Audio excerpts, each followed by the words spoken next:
Hi friends, நிறைய பேருக்கு வந்து பார்த்தீங்கன்னா வீட்டில் நிறைய காக்ரோச் இஷ்யூலாம் இருக்குன்னு சொல்லுவாங்க இல்லையா? அதுக்கு வந்து பார்த்தீங்கன்னா நிறைய பேஸ்ட் வைப்பாங்க, மருந்து அடிப்பாங்க, நிறைய வந்து ஸ்பெண்ட் பண்ணுவாங்கன்னா அப்படிதான் அந்த காக்ரோச் வந்து போகவே போகாது. ரொம்ப ரீசனபிள் ப்ரைஸில் இவ்வளோதானாங்கிறதுக்குள்ள அந்த எல்லா காக்ரோச் சின்ன சைஸாக இருந்தாலும் சரி பெருசாக இருந்தாலும் சரி ஈஸியாக வந்து நம்ம வந்து அதை நீக்கிற முடியும். ஸோ அது என்னங்கிறத நான் உங்களுக்கு காமிக்கிறேன். மார்க்கெட்டில் ஏகப்பட்ட ஐட்டம்ஸ் இருக்குங்க காக்ரோச்சுக்குனே. அதாவது ஸ்ப்ரே ஐட்டமாகவும் இருக்கலாம், இல்லைனா இந்த மாதிரி ஜெல் மாதிரியும் நிறைய ஐட்டம்ஸ் இருக்கும். எல்லாமே வந்து காக்ரோச்சுக்கு வந்து கொஞ்சம் 100% ரிசல்ட் கிடைக்குமா அப்படின்னா கொஞ்சம் டவுட்டு தான்.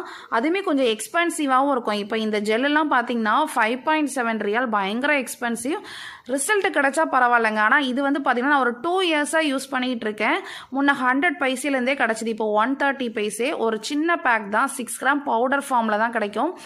காக்ரோச் கில்லிங் பவுடர் அவ்வளோ எஃபெக்டிவாக இருக்கும். கண்டிப்பாக நீங்கள் உங்களுக்கு ஏதாவது தேவைப்பட்டுச்சுன்னா இதை ட்ரை பண்ணி பாருங்கள். நீங்கள் காக்ரோச்லாம் அதிகமாக லாந்துற இடத்துல நைட்டு தூங்க போகிறதுக்கு முன்னாடி ஒரு கார்னரில் நல்லா தட்டி விட்டுட்டு, மெயினாக வந்து பசங்க கையில் சேஃபாக படாத அளவுக்கு பார்த்துக்கணும். ஸோ கார்னரில் தட்டி விட்டு நீங்கள் மறுநாள் எடுத்து பார்த்தாலே உங்களுக்கு நல்ல ரிசல்ட் இருக்கும். ஒரு 2 டேஸ் இந்த மாதிரி நீங்கள் ஃபாலோ பண்ணீங்க அப்படின்னா காக்ரோச்லேருந்து கண்டிப்பாக ஃப்ரீ ஆயிடலாம். ட்ரை பண்ணி பாருங்கள், பார்த்துட்டு கண்டிப்பாக கமெண்ட் பண்ணுங்கள்.